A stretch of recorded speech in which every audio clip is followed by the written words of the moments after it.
Eu convido o irmão Glauco que faça uma oração agradecendo as ofertas levantadas aqui e os que foram depositadas direto na conta, e também ore pelos missionários, pelas missões. Excelentíssimo Pai, te agradecemos, ó Deus, por mais esse momento, Senhor, que podemos estar na sua casa. Amém. Te agradecemos, ó Deus, por todas as bênçãos, Senhor, que o Senhor tem derramado sobre as nossas vidas, sobre a vida dessa igreja, sobre a vida dos irmãos. Amém. Te agradecemos, ó Senhor, pelo livre culto, ó Senhor, que podemos te prestar. Te agradecemos, ó Senhor, pelos louvores que podemos te entoar. Em especial agora, Senhor, te agradecemos pelas ofertas, Senhor, levantadas pelos missionários. Amém. Te pedimos ao Senhor que essas ofertas, o Senhor, venham fazer a diferença, Senhor, na vida dos missionários. Amém. Assim também, ó Senhor, que o Senhor esteja nos capacitando, nos dando força, Senhor, Amém. nos dando ânimo, Senhor, para pregar, ó Senhor, o seu Evangelho, aqueles lugares longínquos, Senhor, Sim. que muitas vezes sabemos, Senhor, que passam por dificuldades, que passam, Senhor, por momentos difíceis, o Senhor, longe das suas famílias, mas que por amor, Senhor, à sua causa, o Senhor, tem levado, Senhor, a sua mensagem àquelas criaturas, o Senhor, que estão sedentas de escutar o verdadeiro Evangelho. Sim. Fique conosco agora, o Senhor, prepare-nos para escutar, o Senhor, a sua mensagem. Amém. Abra, Senhor, as nossas mentes e os nossos corações. Assim Amém. como também, o Senhor, prepare-nos para que essa semana, o Senhor, possamos, o Senhor, colocar a sua palavra, Senhor, em prática no nosso viver cotidiano. Amém. Fique conosco agora, Senhor, mais uma vez, perdoe os nossos pecados, eis que te pedimos e agradecemos, não em nosso nome, mas em nome do seu Filho amado Jesus. Amém. Amém. Passo a palavra ao pastor para ilustrar a mensagem. Muito bem, amados, que bênção, podermos louvar ao Senhor. E agora eu convido os amados a que abram aí a palavra lá em Provérbios 29, verso de número 2. Provérbios 29, verso 2.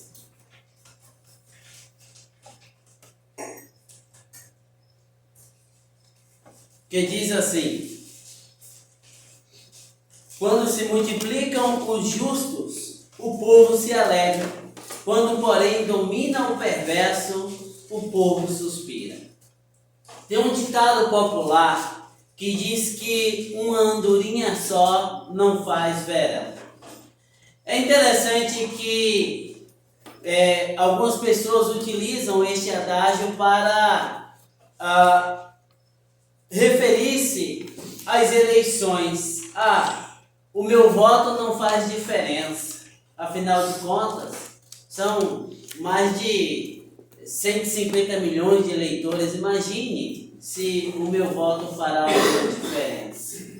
É interessante que a gente procura sempre conscientizar as pessoas, tá? Eu não faço política partidária, mas confesso que sou um real esperançoso e eu gosto bastante de políticas públicas e eu converso com as pessoas e procuro sempre conscientizar os indivíduos do papel e da responsabilidade do cidadão. Dentro deste processo, conversava há poucos dias com uma irmã em Cristo e ela dizia com orgulho que já há várias eleições ela não vai às urnas decidir. E eu passei um tempo exaustivo querendo convencê-la da importância que tem o cidadão exercer o seu direito e o seu papel na condição e na qualidade de eleitor.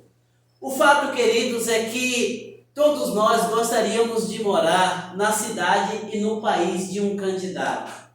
Porque, afinal de contas, no país do candidato, a escola é uma maravilha. Caminha ou beira a excelência da perfeição. A saúde, show de bola. Tudo funciona perfeitamente. Segurança pública, beira os níveis de Singapura.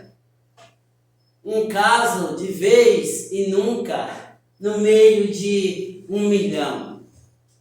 O fato, queridos, é que diante desta situação, muitas vezes, o cidadão que já vem de um processo, e você que está aí nos seus 50, 70, 80 anos, né, que já acompanhou várias eleições, muitas vezes o cidadão nesta situação, ele se mostra desesperançoso, porque afinal de contas, aquele indivíduo que lê lá, aquele prompt que lê lá, aquilo que foi preparado por um marqueteiro, ele evidencia de fato que não está comprometido com aquilo que está lendo. Eu prometo isso, eu farei aquilo, aquilo outro. E com isto, o cidadão, ele acaba ficando completamente desinteressado por um processo que é extremamente importante. Acredito, creio eu, que por conta dessa situação, o brasileiro, ele pense sempre morar no pior dos países. Ele não consegue perceber nada de bom em seu país. É interessante que quando nós olhamos alguns dados, né, em níveis mundial, nós vemos que o Brasil, ele se destaca em alguns aspectos, ficando aí à beira, próximo a países de primeiro mundo, etc. Mas o brasileiro não consegue enxergar isso. Justamente porque ele é instigado a olhar sempre o ruim. Por quê? Porque o indivíduo que coloca-se na oposição, ele não está interessado no bem-estar do povo, da população. Ele quer apenas queimar aquele que é o sujeito da situação, porque ele quer aquele lugar.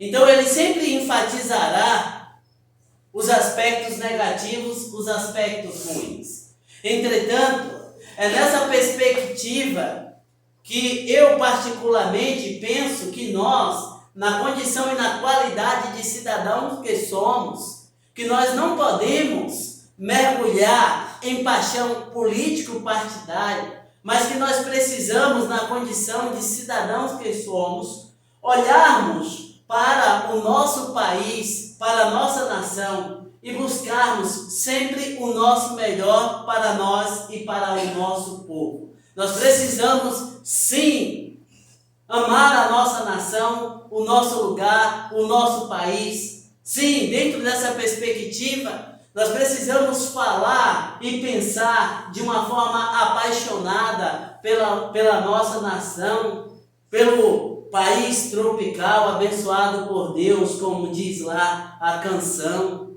Qual é, afinal de contas, a visão que você tem a respeito do seu país?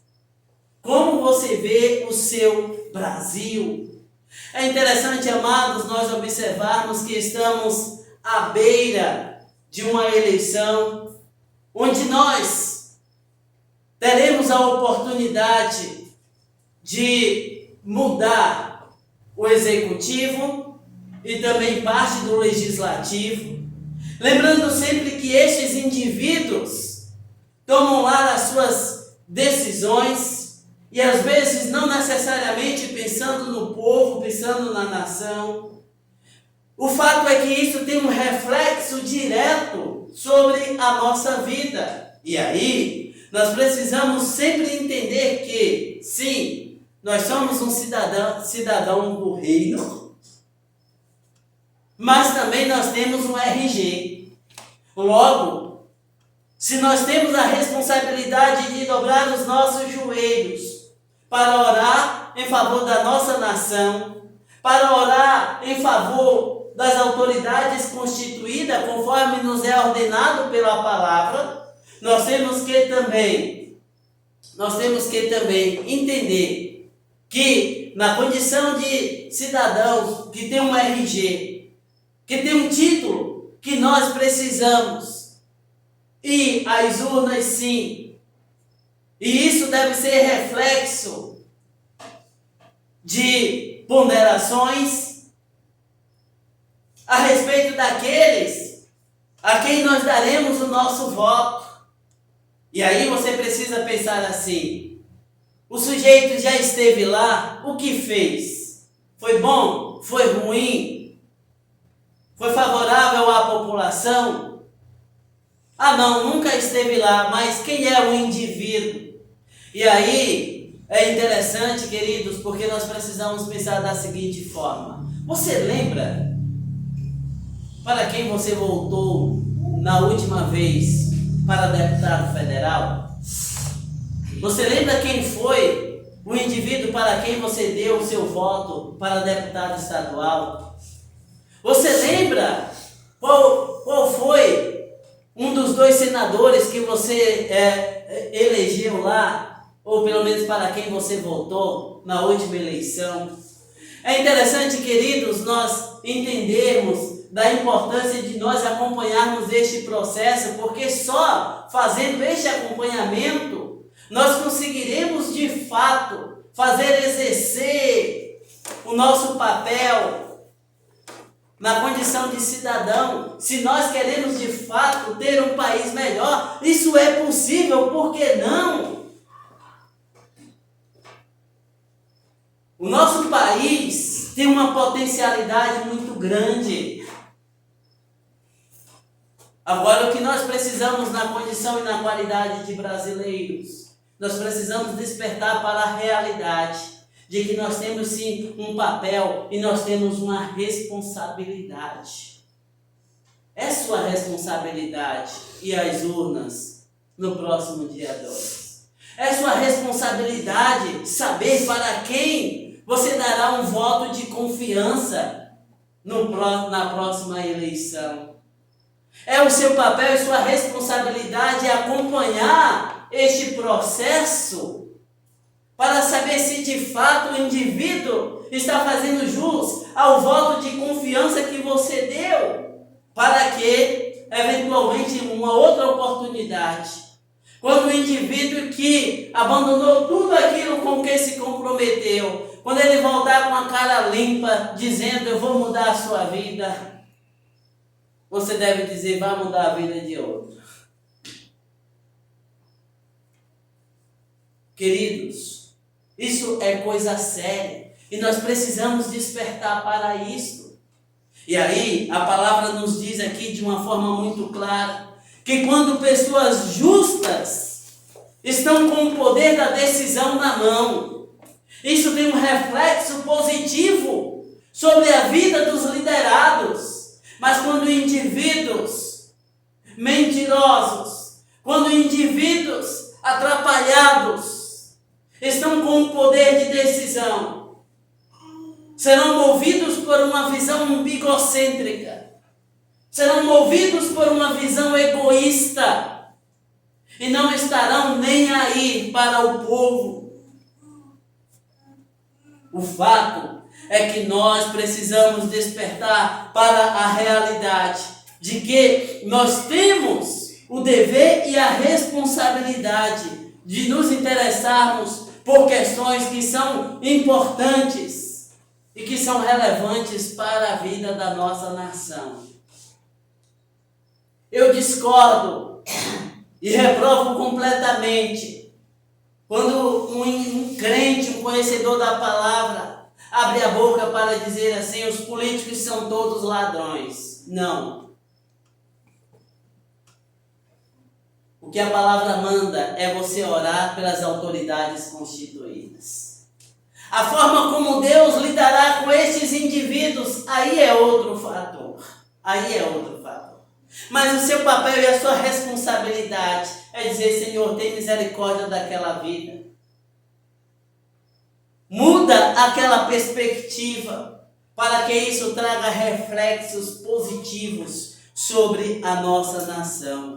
Ora, observe vocês o que é que nos diz o apóstolo Paulo lá em 1 Timóteo capítulo 2. 1 Timóteo capítulo 2, a partir do verso 1. 1 Timóteo 2, a partir do verso 1. O apóstolo Paulo diz assim: antes de tudo, pois, exorto que se use de prática de súplicas, orações, intercessões, ações de graças em favor de todos os homens, em favor dos reis e de todos os que se acham investidos de autoridade, para que vivamos vida tranquila e mansa, com toda piedade e respeito. Isto é bom e aceitável diante de Deus, nosso Salvador. Para que vivais vida tranquila, para que a nação caminhe bem, é preciso que os indivíduos que estão investidos de autoridade sejam alvos da oração da igreja. É por isso que no nosso ajuntamento, às quartas-feiras, incansavelmente, nós pedimos para orar em favor da nação e das autoridades que estão investidas de poder. Porque, conforme já disse e repito, as decisões desses indivíduos terão um reflexo direto na nossa vida. Vai definir se você comerá filé mignon, se você comerá, como que ela é, a 100, carne de segunda, terceira. Isso é sério, e nós precisamos levar isso a sério. E aí não cabe, amados, falar com nojinho de política, eu detesto política. Não. Interesse-se por isso. E é importante que os indivíduos que estão no poder percebam que a população está interessada nisso, que está acompanhando, que vê, que conhece os nomes dos indivíduos. E aí eu fico um pouco esperançoso e até animado, porque eu vejo os cientistas políticos argumentando que as pessoas agora conhecem o nome daqueles que estão no poder. Então sabe o nome do presidente, do governador, sabe o nome do deputado, sabe o nome do prefeito, do vereador. Isso significa que a população está acompanhando. E isso é muito importante. E aí, claro, sim, nós precisamos orar. Tem uma história a respeito da Coreia do Sul. E é dito que num dado momento aquela nação estava completamente arruinada, mergulhada no caos social, na pobreza. E a igreja despertou para a necessidade de interceder por aquela nação. E Deus começou a trabalhar naquela nação. E Deus começou a atuar na vida daquele povo. E chegou um momento em que a Coreia do Sul se tornou um referencial para as nações. Inclusive, muitas igrejas aqui fizeram caravanas, lotaram aviões, para saber aquilo que o Senhor estava fazendo lá na Coreia do Sul. E como aquela nação prosperou. Uma igreja de joelhos faz a diferença. É preciso que nós oremos, é preciso que nós clamemos, mas é preciso também que nós tenhamos o hábito de orar pelas autoridades constituídas. Pergunto, e pergunta quem não quer calar: você tem o hábito de orar pelas autoridades? Você ora pelas autoridades desta cidade? Pelo prefeito, pelos vereadores? Eles precisam das nossas orações. Não faça nojinho para a política. Isso é coisa séria. Senão a palavra não estaria chamando a nossa atenção para isto. O apóstolo Paulo diz que o rei precisa ser alvo das nossas orações. E todos aqueles que estão investidos de autoridade precisam ser alvo das nossas orações. E aí, queridos, a essa altura, nós precisamos deixar de lado a paixão partidária, porque você não é político. Você é cidadão. E quem não está remando, está naturalmente balançando o barco. Mas aí nós precisamos tomar muito cuidado. Porque se você balançar muito o barco, uma hora ele vira.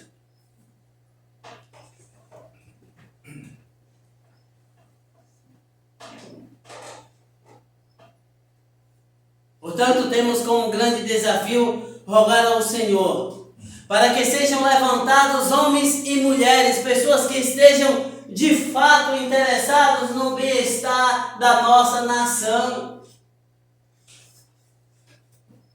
Precisamos olhar com desconfiança para aqueles indivíduos que dizem que está tudo ruim e eu chegarei no propósito de melhorar.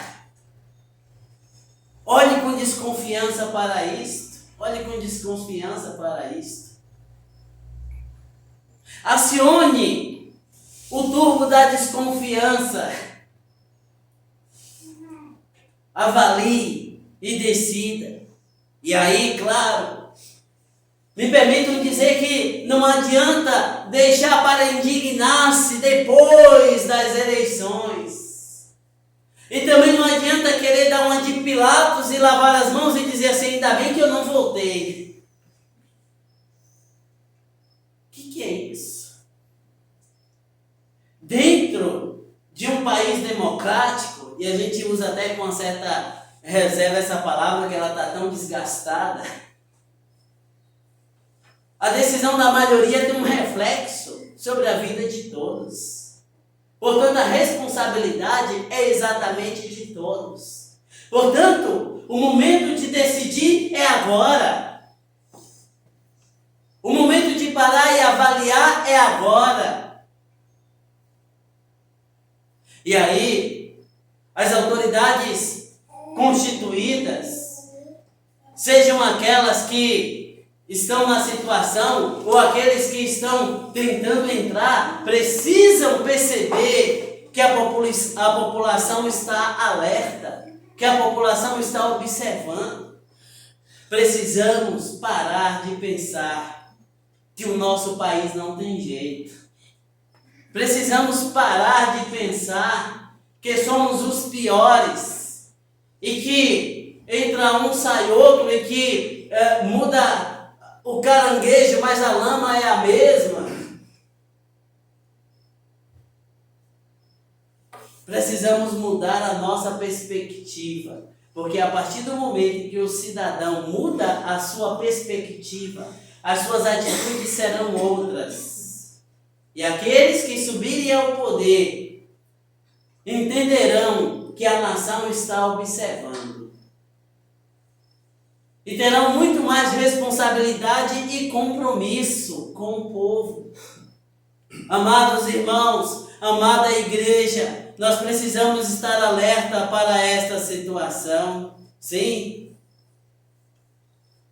E aí o apóstolo Paulo, o sábio Salomão, ele diz, quando um justo governa, o povo se alegra. Sim, porque as suas decisões serão justas. Porque as suas escolhas serão corretas. Porque o seu compromisso será com o bem-estar do povo. Mas, quando o povo age com memória curta, quando o povo se deixa levar pela bobagem de que rouba mais faz, o que é isso? Que mentalidade medíocre é esta? Você paga imposto e muito imposto. Estudiosos aí dizem que a gente trabalha pelo menos 5 meses do ano só para pagar imposto. É a sua qualidade de vida que vai embora. Então você precisa sim interessar-se por isso.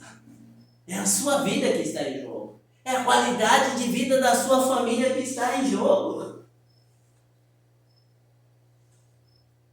Então não adianta dizer assim, graças a Deus que nem lá eu vou. Omisso. Você está jogando sobre os meus ombros uma responsabilidade que é sua.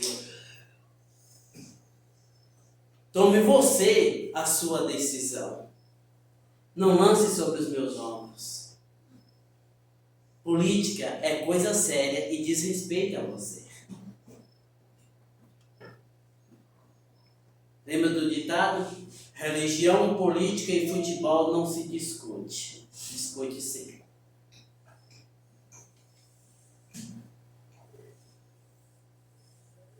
nesse caso em específico, política, claro.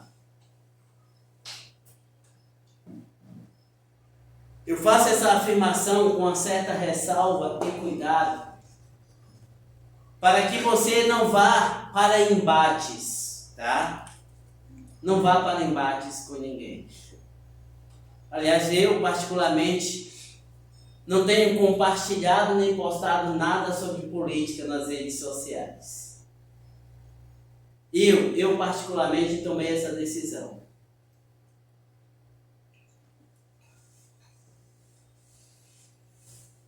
Porque quando os indivíduos eles saem do espaço da consciência e da reflexão, caem no campo da alienação e do extremismo. E quem controla um indivíduo imerso na paixão? Por isso, familiares têm brigado dentro dos grupos de família. Por isso, indivíduos têm matado uns aos outros. E nós precisamos tomar muito cuidado com isso. Pois bem, e aí a gente já está partindo para o encerramento.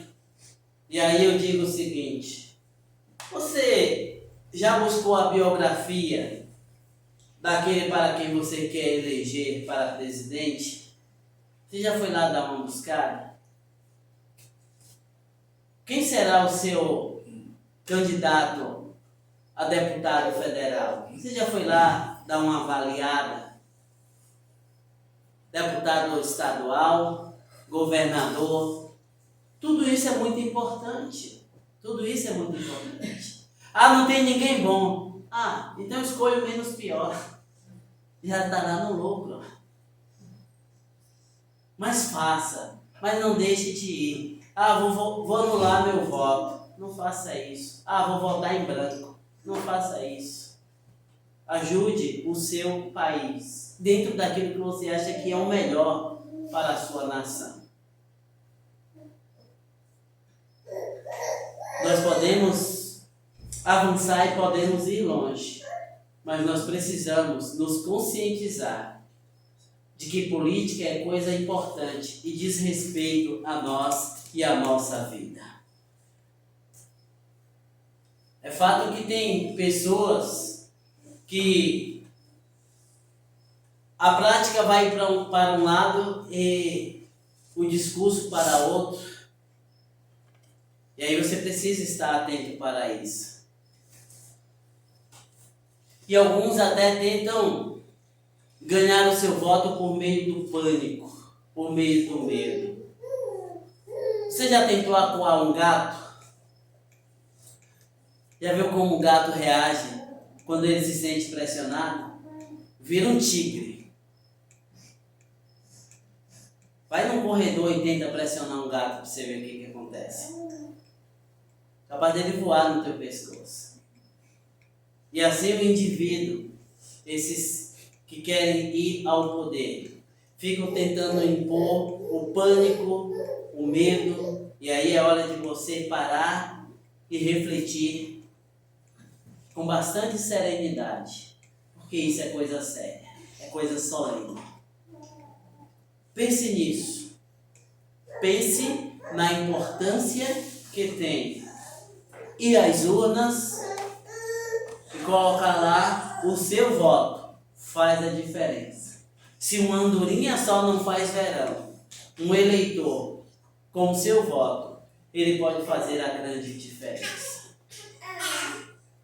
Não se abstenha, mas entenda que você pode ser um instrumento nas mãos de Deus. Primeiro, para orar por sua nação. Eu acredito que a igreja já faz isso. E depois, na condição e na qualidade de cidadão, ir lá com a sua colinha. É muita gente, né? Então vai lá com a sua colinha, tá? E coloca lá. E o seu confirma. E aí você já fez o seu papel, agora é continuar orando. A nossa nação é uma nação que tem um potencial muito grande. Mas a omissão dos brasileiros O desencanto dos brasileiros tem mantido o nosso país prostrado. Está aí. A realidade do momento é uma verdadeira bagunça. A gente não sabe separar o que é judiciário, o que é executivo, o que é legislativo, está tudo bagunçado. E nós precisamos mudar isso. E vamos mudar isso. Não batendo panela, mas indo de forma consciente lá na urna e exercendo o nosso papel e o nosso dever de cidadão. Quando um justo governa, vamos lá, põe aí, Bárbara, por favor, vamos ler todos juntos. Provérbios 29, verso 2. Vamos lá todos juntos? Quando se multiplicam os justos, o povo se alegra. Quando, porém, domina o perverso, o povo suspira. Leva esse versículo para casa. Pensa nele. No dia que você for lá na urna, leva ele com você.